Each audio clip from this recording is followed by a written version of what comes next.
¿Qué convierte a alguien en leyenda? ¿Qué tienen sus vidas que fomentan la grandeza en unos pocos? Es difícil determinarlo, pero a lo largo de la historia existe solo un puñado de verdaderas figuras destacadas, y ninguna fue más grande que Napoleón Bonaparte.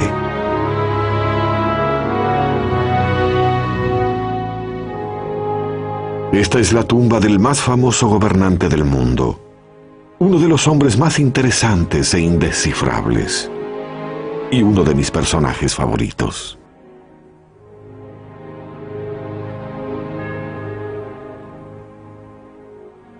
Napoleón Bonaparte fue sepultado aquí. Se escribieron más libros sobre Napoleón que sobre ningún otro hombre en la historia, pero no se logra tanta fama siendo solo un gran general. Era un genio. Se interesaba en todo: artes, literatura, matemática. ¿Conoce nuestro sistema para numerar las casas, los números impares de un lado, los pares del otro? Fue idea de Napoleón. Y a pesar de su fama, existe un año misterioso en su vida que prácticamente nadie conoce. Cuando un joven general se convirtió en Napoleón el Grande, fue un año que cambió al mundo.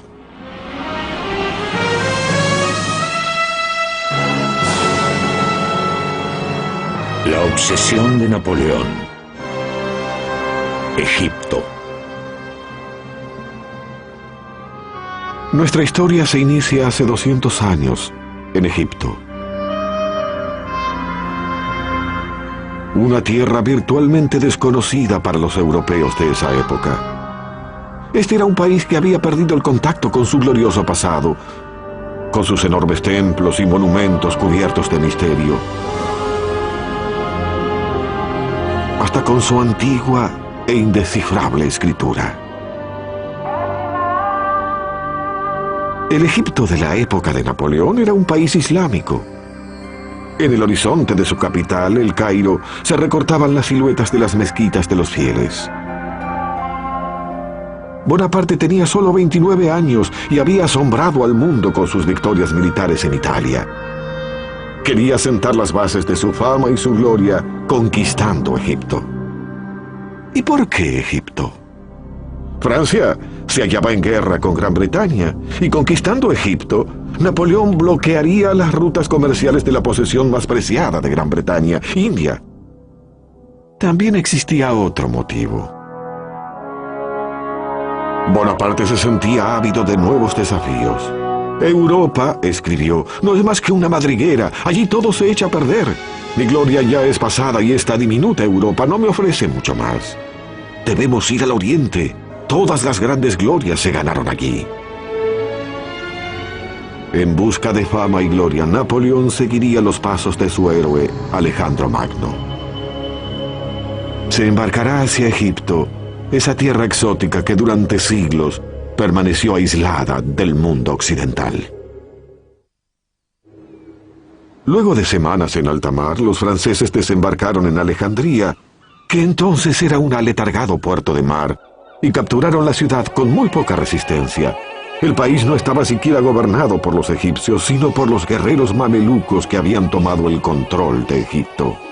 En el siglo XIII, el sultán egipcio compró 12.000 jóvenes esclavos, los mamelucos, en las montañas del Cáucaso, cerca de Armenia, y los entrenó para formar un cuerpo guerrero de élite.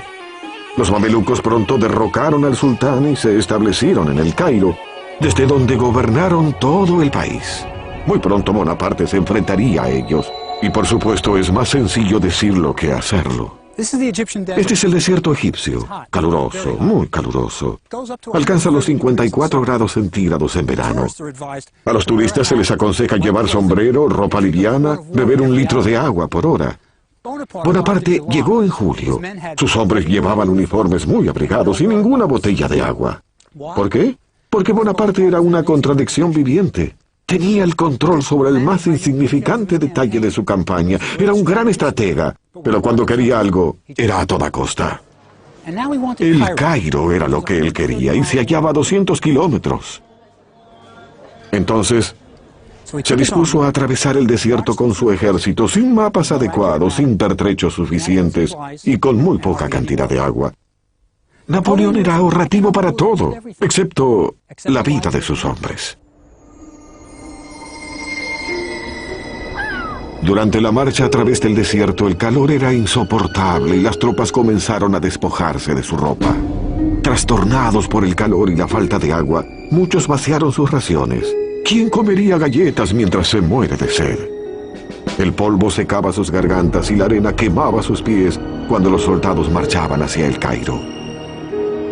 Para aumentar su sufrimiento, las lagunas y estanques brillaban en el horizonte lejano, pero eran inalcanzables. Los soldados los llamaban espejismos o visiones. Atormentados por esperanza de hallar agua, cuando descubrían que solo era una ilusión, muchos hombres perdían el juicio y se suicidaban. Todos los pozos hallados fueron vaciados en minutos. Un sargento francés escribió: más de 30 soldados murieron cerca de esos manantiales. Cuando finalmente los soldados llegaron al Nilo, rompieron filas y se arrojaron al agua. Algunos saltaban vestidos y armados, se bañaron y nadaron durante horas, bebiendo todo cuanto podían. Luego devoraron sandías de los campos cercanos. Cuando llegaron a El Cairo, muchos tenían disentería. Pasaron 3 semanas desde que el ejército desembarcó en la costa egipcia y ahora se preparaba para la batalla. La línea de batalla de los mamelucos fue marcada a 1,5 kilómetros de los franceses. Tras ellos asomaban las grandes pirámides. A la izquierda, las mezquitas refulgían en el horizonte del Cairo. A las 2 p.m., en la hora más calurosa del día, el ejército francés se preparó para enfrentar a los mamelucos. Los mamelucos no eran simples soldados de caballería. Constituían un orgulloso cuerpo de élite y no le temían a la muerte. Según sus creencias, quien muriese en batalla iría directamente al paraíso. Sus tumbas eran grandes y elaboradas. Bonaparte ordenó que sus divisiones adoptaran la conocida formación rectangular. Los rifles del lado de afuera, la reserva y la caballería por dentro, y la artillería en los vértices. La batalla de las pirámides fue distinta de cualquier otra. Por primera vez en la historia, un ejército profesional europeo enfrentaría un cuerpo de élite oriental. Podría haberse publicitado como Oriente versus Occidente. Los mamelucos se hallaban cómodos y seguros. Sus vestiduras eran exóticas. Armados con dagas, rifles, hachas de combate y pistolas, los mamelucos constituían un espectáculo formidable. Napoleón siempre supo inspirar a sus hombres. Señalando las pirámides, exclamó: «Soldados, 40 siglos nos contemplan». La caballería de los mamelucos cargó contra las filas francesas. Las disciplinadas tropas francesas esperaron que los mamelucos estuvieran sobre ellos para embestir con una devastadora potencia de fuego. El ataque fue repetido nuevamente con el mismo resultado. Los cadáveres de los mamelucos regaron el campo de batalla. Del vencedor será el botín, y los franceses estaban dispuestos a tomar su parte. A los mamelucos caídos en la batalla, los despojaron de sus joyas, oro, plata, las armas más valiosas. Esta era la recompensa a tanto sufrimiento. El panorama era alentador. Bonaparte había conquistado Egipto. Había capturado el Cairo y sus oficiales se apresuraron a instalarse en los palacios que los mamelucos habían abandonado en su retirada. Heredaron incluso sus harenes. En cierto sentido, el Cairo, 200 años atrás, conformaba 2 ciudades en una. Estaba el Cairo de las masas, con sus bulliciosos bazares que ofrecían productos exóticos de todas clases, desde incienso y mirra a gorros de moro. Los artesanos realizaban cestos, alfombras y vasijas. Los soldados franceses se movían fascinados por estas ferias y ofrecían los botones de sus uniformes a cambio de mercancías orientales. Además de exóticas y maravillosas piezas de bazar, existía un mercado de esclavos extranjeros donde por el salario de un mes se compraba a una joven esclava. Y estaba también el Cairo glorioso de los mamelucos, cuyos misteriosos palacios rebosaban de salones ocultos. Allí las mujeres del harén, enclaustradas, miraban entre las rendijas cómo los hombres conversaban y comían. Los mamelucos vivían rodeados de lujo entre pisos de mosaico y escalinatas de mármol, alabastro y granito. Había un baño en cada piso y ventanas del más fino cristal. Bonaparte ocupó la casa de uno de los mamelucos que había huido del Cairo. Pero no todo era palacios y lujos. Napoleón tuvo que reconocer que a los egipcios ricos y pobres los unía una cosa: la ferviente devoción hacia su religión, el Islam.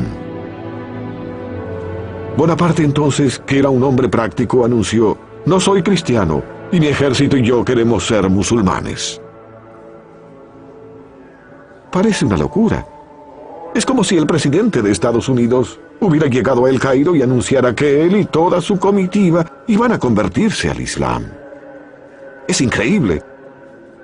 No obstante, debemos recordar que Napoleón había presenciado la Revolución Francesa. Su pensamiento es liberal y dice cosas que no diría ningún otro general del planeta. Esa conversión, sin embargo, planteaba un pequeño problema. Los musulmanes no beben alcohol y todos los varones son circuncidados. Dos perspectivas que poco entusiasmarían a un soldado francés. Cuando el ejército se estableció en El Cairo, Bonaparte se sintió complacido. Había vencido a los mamelucos y era el amo de Egipto. Pero se desató una tragedia. Napoleón había vencido a los mamelucos y había tomado posesión de Egipto, pero su suerte iba a cambiar. En esta bahía de Abu Qir, en la costa mediterránea de Egipto, Napoleón se enfrentó al desastre. Es que no estaba solo. La flota británica, comandada por el más grande almirante de Inglaterra, Horatio Nelson, había estado buscando a su enemigo francés. Y en Abu Qir, finalmente arrinconó a su presa. El almirante francés quería trasladar sus buques de guerra a un muelle más seguro, pero Napoleón insistió en permanecer en aguas egipcias. Esa decisión sería muy costosa, porque la bahía de Abu Qir es la pesadilla de un almirante. Una bahía desprotegida, de aguas poco profundas, que en la actualidad solo es usada por pescadores que no soñarían con amarrar por una noche y mucho menos anclar durante un mes. El almirante francés Bruy ancló su flota lo más cerca de la costa que le permitió su osadía y apuntó con todos sus cañones en dirección al mar, por si Nelson los hallaba, que fue exactamente lo que ocurrió. A las 2 de la tarde del 1 de agosto, Nelson divisó a toda la flota francesa en la bahía de Abu Qir.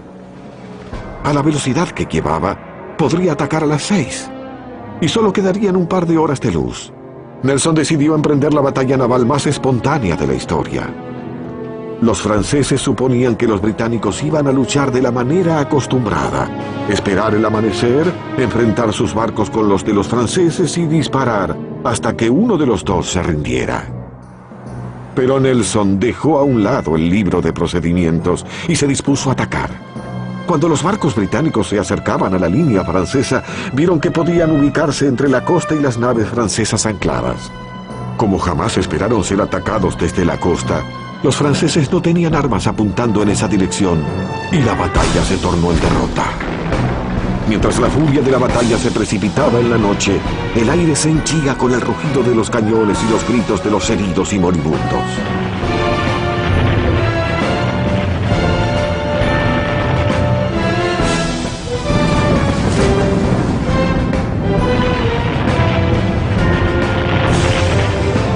L'Orient, la embarcación más grande del mundo con 120 cañones, estaba por sucumbir. Se incendiaba y, como la habían pintado recientemente, era muy inflamable. Cuando el fuego llegó al depósito de pólvora, el barco explotó con un rugido que pudo oírse a 80 kilómetros. Sin dudas, fue el ruido más ensordecedor que habían oído. Conmocionados, los hombres de ambos bandos dejaron de combatir durante 10 minutos. Cuando la batalla terminó, Nelson declaró: «Victoria no es un nombre que pueda describir una escena semejante. Fue la batalla más categórica de la historia naval, el Pearl Harbor de Napoleón». Nelson era un hombre de la marina y no tenía intenciones de combatir en tierra. Destruyó a los buques de guerra de Bonaparte y sería difícil para los franceses recibir pertrechos y refuerzos desde Francia. secamente comentó: «Su ejército fue dañado y no se recuperará», y partió dejando a los franceses varados en Egipto. Imaginemos la situación de Napoleón. Su flota fue destruida, está varado, no puede recibir pertrechos ni tropas desde Francia. Es un desastre militar. ¿Qué hará?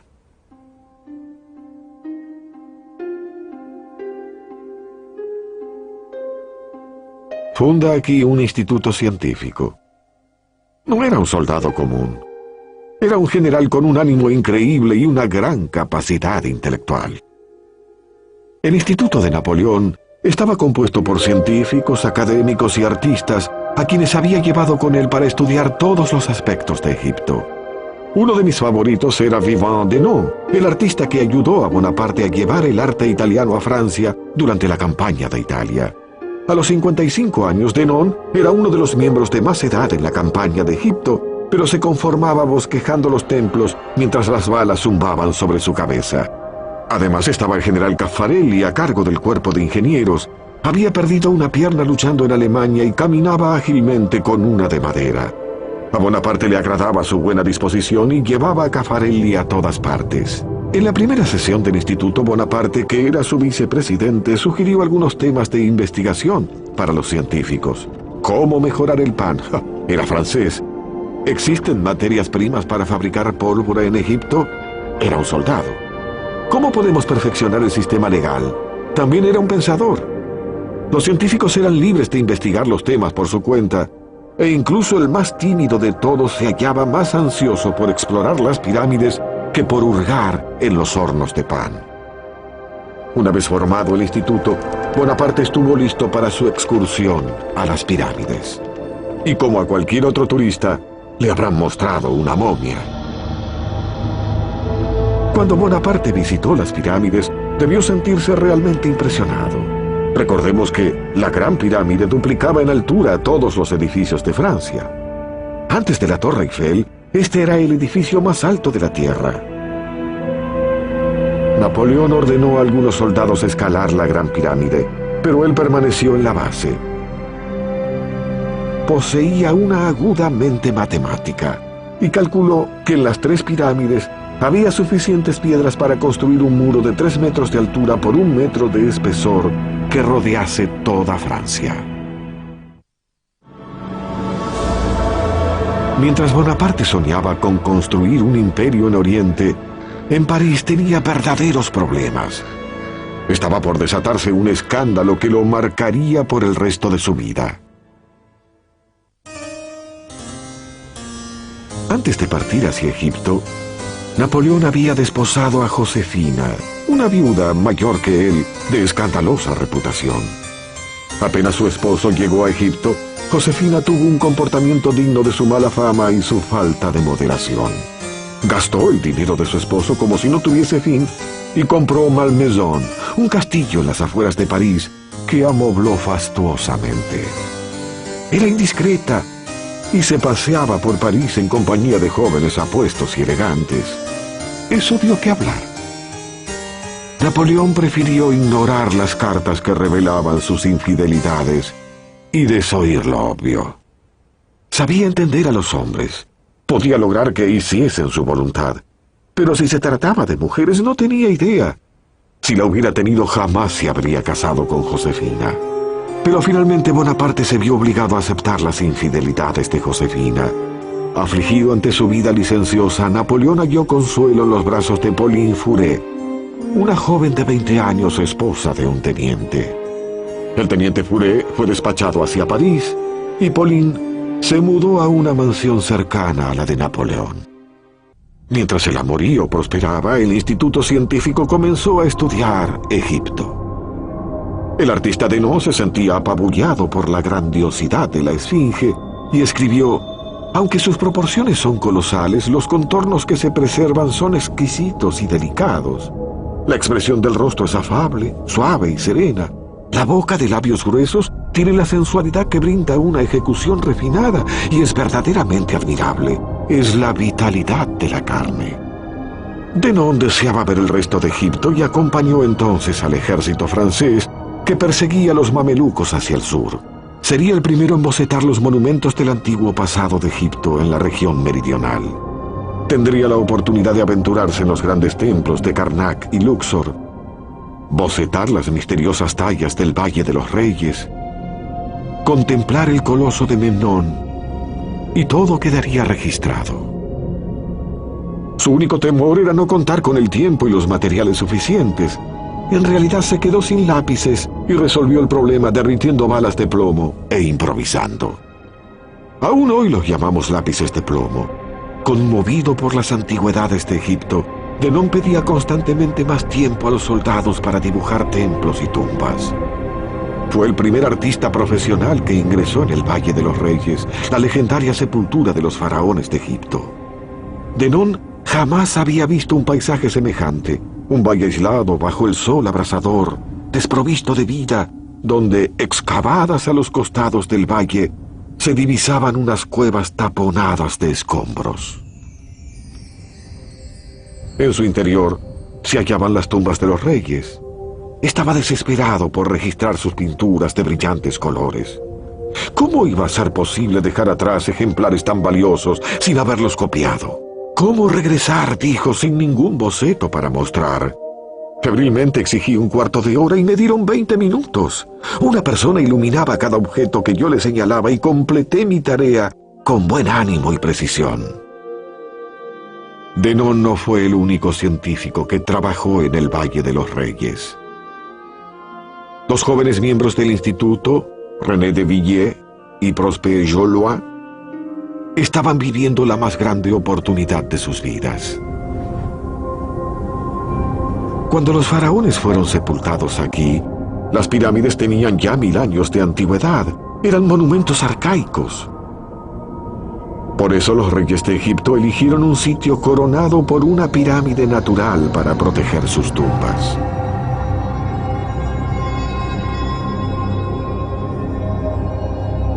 Los dos jóvenes ingenieros, con la mejor voluntad y ansiosos de aventuras, descendieron del Valle de los Reyes para llegar a un segundo valle donde no había tumbas conocidas, y descubrieron una.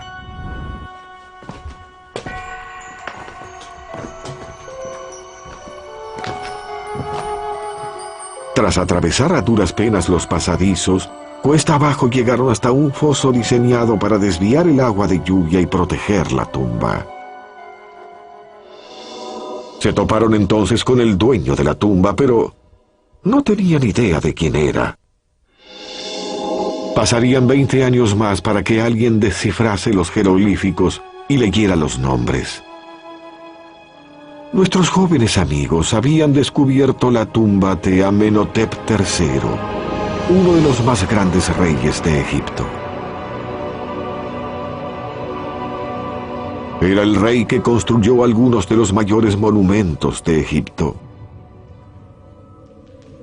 Tampoco sabían que Amenhotep había reinado 38 años, tiempo suficiente para construir una enorme tumba.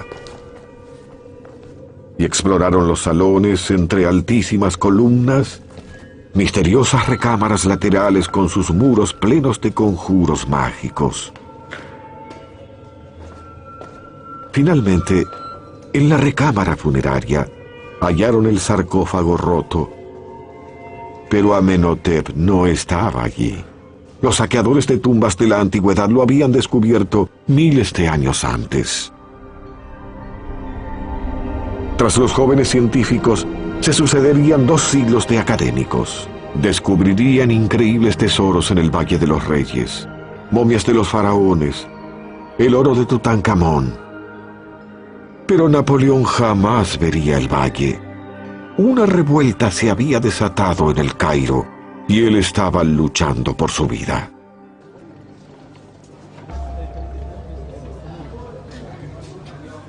En las cafeterías del Cairo, como en la actualidad, los egipcios se reunían a fumar y beber el intenso café turco. Prohibido pedir leche. Inevitablemente se hablaba de política y de la invasión francesa, pero se murmuraba sobre la revuelta. El poder de Bonaparte sobre la ciudad estaba desmoronándose. Bonaparte había tratado de convencer a los egipcios de que era un musulmán como ellos, su amigo y libertador. Pero nunca le creyeron. Además, los impuestos del ejército eran asfixiantes y existían otros problemas. Un escritor árabe de la época observó: la presencia de los franceses en el Cairo era intolerable, especialmente porque los egipcios veían a sus esposas e hijas transitando las calles sin velo y comportándose como propiedad de los franceses, con quienes eran vistas en público y con quienes cohabitaban. Ante estos hechos, los musulmanes morían de vergüenza. Comenzaban entonces a bullir los signos de una revuelta. De sus púlpitos, los líderes religiosos del Cairo predicaban contra los franceses infieles, y el 21 de octubre se desató el infierno. Uno de los líderes religiosos exclamó: «Quienes crean en un solo Dios, diríjanse a la mezquita de Al-Azhar. Hoy es el día de combatir al infiel». A las 6 de la mañana, los fieles musulmanes recorrían las calles del Cairo con varas y mosquetes. Pronto pequeños grupos de soldados franceses fueron atacados y el general Dupé, comandante del Cairo, fue asesinado. Bonaparte, encolerizado, ordenó que los cañones del Alcázar apuntaran hacia la mezquita de Al-Azhar y todo lo que hubiese cerca. El asalto duró 12 horas. Un relato árabe dice: este bombardeo fue tan terrible que la gente corría por las calles buscando refugio en los huecos. Finalmente, los rebeldes egipcios que se ocultaban en la mezquita se rindieron. Aún hoy se pueden ver las marcas del bombardeo. Fue entonces cuando Napoleón echó todo a perder. Sus soldados entraron a caballo en la mezquita. Eso es inconcebible. A una mezquita ni siquiera se entra con los zapatos puestos. Ningún partidario del Islam habría permitido eso. La revuelta del Cairo pudo haber terminado, pero también se acabó la posibilidad de que Bonaparte lograse el apoyo musulmán. Cuando los jeques se presentaron al día siguiente ante Bonaparte, él parecía conciliador. Incluso ordenó hacer un cuadro donde se lo veía perdonando a los cabecillas. Sé que muchos de ustedes han sido débiles, pero me gustaría creer que ninguno es culpable. Y cuando los jeques se retiraron, Napoleón ordenó que quienes se habían levantado en armas contra él fueran rodeados y conducidos al cuartel general del ejército en el Alcázar. Allí, en secreto y en el medio de la noche, los rebeldes fueron decapitados y sus cuerpos arrojados al Nilo. Napoleón estaba aprendiendo a conducirse como un dictador de Medio Oriente. Bonaparte llevaba solo 4 meses en Egipto, pero ocurrieron muchas cosas. Había vencido a los mamelucos, había creado un instituto científico, había perdido toda una flota naval, había aplastado una revuelta y había descubierto que su esposa Josefina le era infiel. Ahora se enfrentaba a otro problema. Los turcos estaban reuniendo sus tropas en Tierra Santa. Entonces Bonaparte decidió marchar sobre ellos y destruirlos antes de que se convirtieran en una verdadera amenaza. Su ejército recorrió una aldea tras otra sin hallar resistencia, hasta llegar a Jaffa, que es hoy un suburbio de Tel Aviv. Dentro de la ciudad amurallada, 3.000 soldados turcos resistían junto a los ciudadanos. Bonaparte bombardeó la ciudad con todo lo que tenía. Envió emisarios para disponer las condiciones de la rendición, pero los turcos los mataron y exhibieron sus cabezas en las murallas. Cuando las tropas francesas finalmente tomaron la ciudad, enloqueció. Bonaparte anotó en su diario: la furia de los soldados estaba en su punto máximo. Todo el mundo fue pasado por las armas. Una vez saqueada, la ciudad experimentó todos los horrores de una ciudad tomada por asalto. La masacre fue terrible. Los soldados se convirtieron en bestias que hundían sus bayonetas en ancianos y bebés, dejaban a las jóvenes refugiadas en los brazos de sus madres muertas, mientras en el aire flotaban las súplicas de los caídos. Pero fue solo el principio. Esta playa no siempre fue escenario de recreación familiar. Cuando Napoleón estuvo aquí, se rindieron 3.000 soldados turcos porque Bonaparte les había asegurado que serían tratados como prisioneros de guerra. Cuando Napoleón vio a sus oficiales regresar con varios miles de prisioneros, se preguntó: ¿qué haré con todos ellos? Para trasladarlos a El Cairo se necesitarían demasiados soldados. Continuar la campaña con ellos sería muy engorroso. Alimentarlos, imposible. Liberarlos, impensable. Algo terrible ocurrió aquí 200 años atrás. Napoleón ordenó matar a los 3.000 prisioneros turcos. Fueron conducidos a esta playa y los franceses abrieron fuego. Pronto el mar enrojeció por la sangre. Y luego a los franceses se les obligó a usar sus bayonetas para ahorrar municiones. Esta masacre jamás se habría realizado en Europa, pero Napoleón no se hallaba en Europa, y aquí él se comportaba como un déspota de Medio Oriente. Se necesitaron 3 días para matar a todos los prisioneros turcos, y los turcos que habían escapado a nado hasta las rocas más distantes fueron perseguidos y pasados por bayonetas para ahorrar balas. Bonaparte necesitaría todas las municiones posibles. Sus problemas apenas comenzaban. Cuando Napoleón entró en Tierra Santa, la peste no dejaba de avanzar y decenas de sus hombres morían por día. Para aliviar el sufrimiento de sus tropas, Napoleón abrió un hospital en Jaffa que pronto desbordaría de víctimas. Todo el mundo se hallaba aterrado por la peste. Durante siglos la enfermedad había diezmado países enteros. Parecía brotar de la nada y nadie conocía su causa. Lo que la gente sí sabía es que se trataba de una muerte horrible que comenzaba con fiebre y enormes pústulas que cubrían todo el cuerpo. A medida que la fiebre avanzaba, la lengua de las víctimas se hinchaba y la sed se tornaba insoportable. La peste mataba decenas de hombres por día, y peor aún que la pérdida de hombres, la moral del ejército de Napoleón comenzaba a derrumbarse. Los soldados se resistían a velar por sus camaradas enfermos, y Bonaparte tenía que impedir una ola de pánico. Entonces declara que el miedo es la causa de la peste, y el coraje la cura. No es un consejo médico muy convincente, pero él dará el ejemplo. Entonces él viene aquí a este hospital para enfermos de peste. Habla con los pacientes, y luego él, que es un experto en gestos gloriosos, dejará a todos sin aliento. A sus pies yacía un cadáver horrendo. Un soldado con su uniforme totalmente manchado por pústulas rotas. ¿Qué hace él? Se arrodilla aquí, alza al muerto, lo traslada a un sitio más digno y lo apoya con cuidado. Pueden decir lo que quieran sobre Bonaparte. Lo cierto es que él nunca tenía miedo, por eso sus soldados hacían todo por él.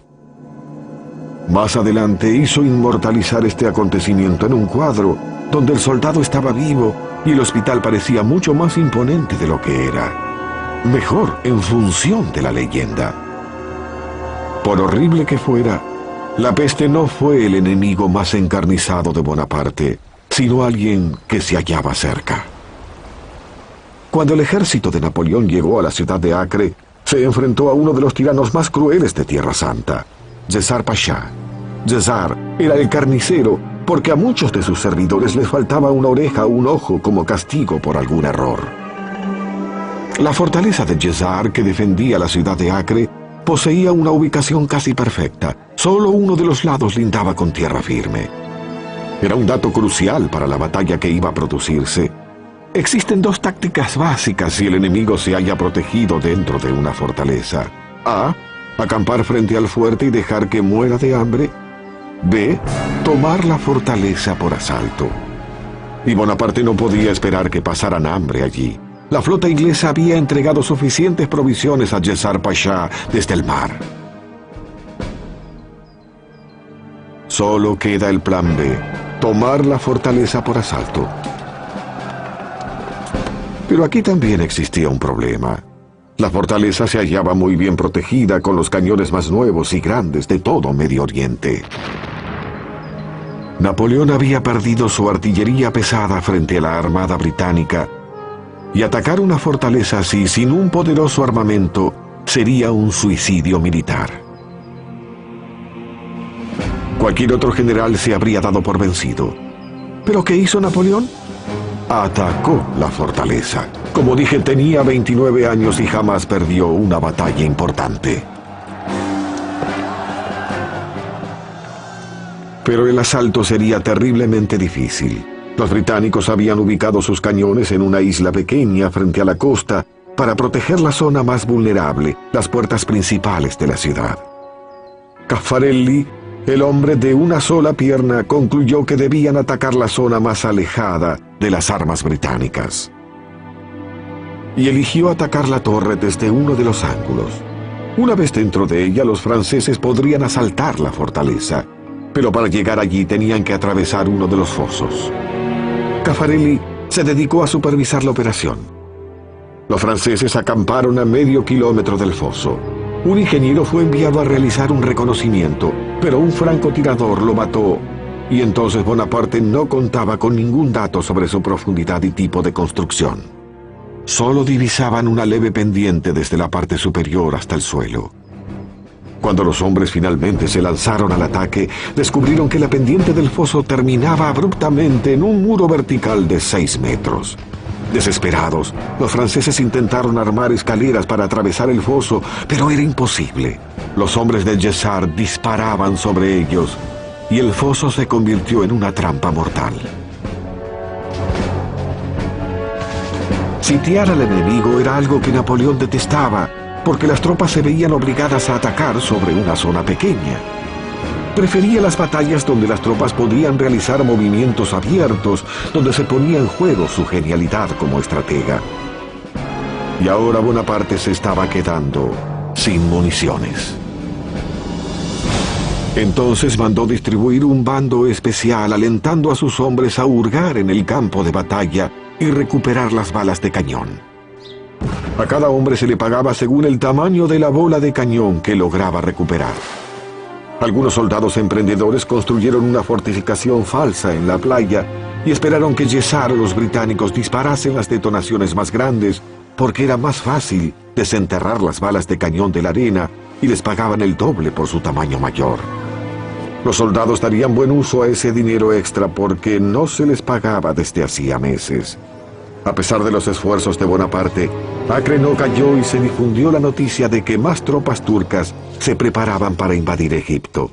Napoleón tuvo que levantar su tienda y retirarse furtivamente en medio de la noche. Había experimentado su primera gran derrota en batalla. Pero eso no se vislumbraba en el mensaje que envió a El Cairo.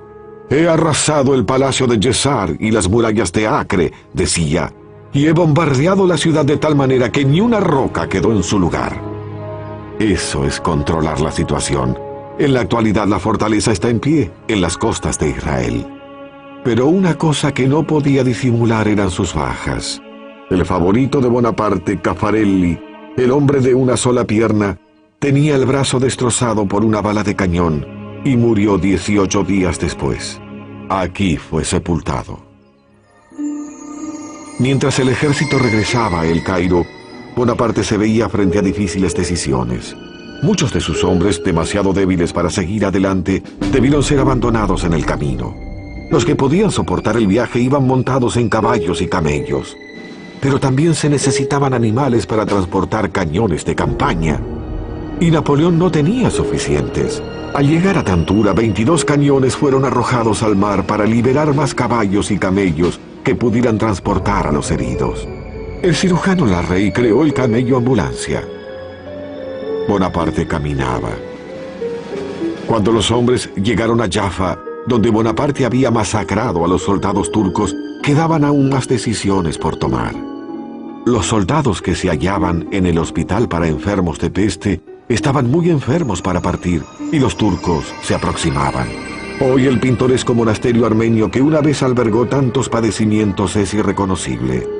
Pero aquí, de pie, uno puede imaginar los gritos desesperados de hombres que aguardaban la muerte. Y en estos recintos se desarrolló una tragedia moral 200 años atrás. Bonaparte ordenó que los pacientes franceses víctimas de la peste fuesen envenenados para evitar que los hombres del Jessart los torturasen. El veneno fue administrado por el farmacéutico en jefe del ejército, quien deliberadamente administró dosis pequeñas a los pacientes y algunos vivieron para contar la historia.